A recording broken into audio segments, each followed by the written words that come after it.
Today I've been solving graph problems on CodeForces. I solved three problems: love triangle, metro, and the New Year transportation. And I figured out a couple of things, that graphs are simply, in terms of data structure, they are they are an idea. They are an idea, a way to express relationships. How? Well, when we are working with graphs, what we really care about is, if we are on a node 1, we want to know on which other nodes we can jump on.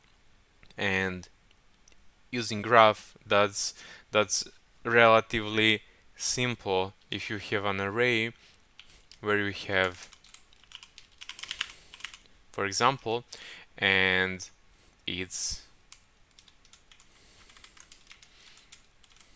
an array like this, then simply by saying of 0, well, let's imagine that arrays begin at 1.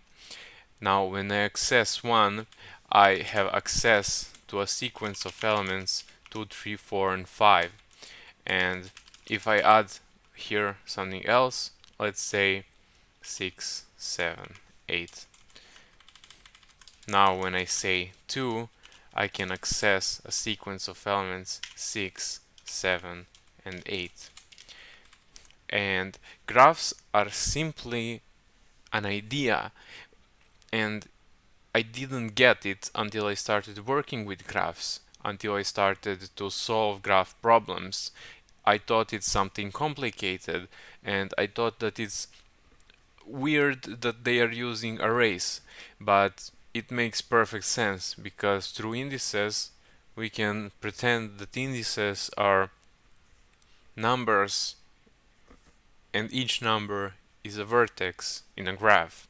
So when I realized that all I need to think about is in terms of relationships, from where can I get where, and I realized that when I had a different problem. I had a problem like this, so I needed to, let's put an array first.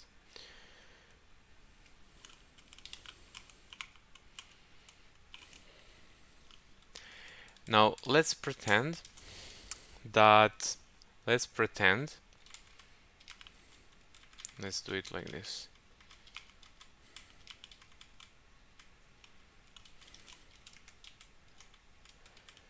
One to two, 2 to 3, 3 to 1, 4 to 5, 5 to 4.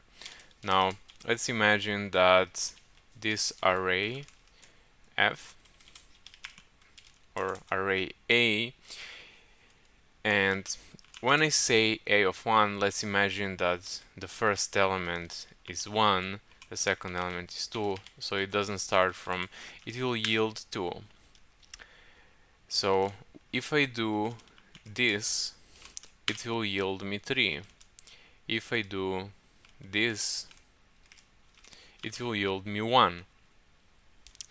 And I realized after this problem and this solution that all I'm doing here is index 1 or vertex 1 has some kind of relationship with this value 2, and here we are expressing that whatever the 1 has relationship with, we want to get relationship of that.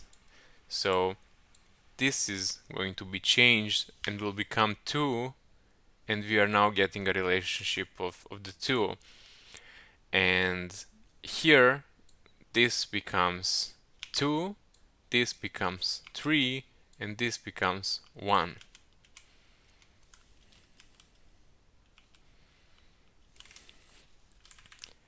Once I started thinking about graphs in terms of relationships and how I can express the relationships that I need, it became interesting, and problems became simpler, because I wasn't I wasn't petrified by the idea of arrays and how they are. Uh, I wasn't petrified of the idea how arrays and why are arrays used for graphs. Now, I only solved 3 problems so far, and this is just my initial insight, so there is much that I don't know. I am aware of that. But this might come useful. And let's end it at that.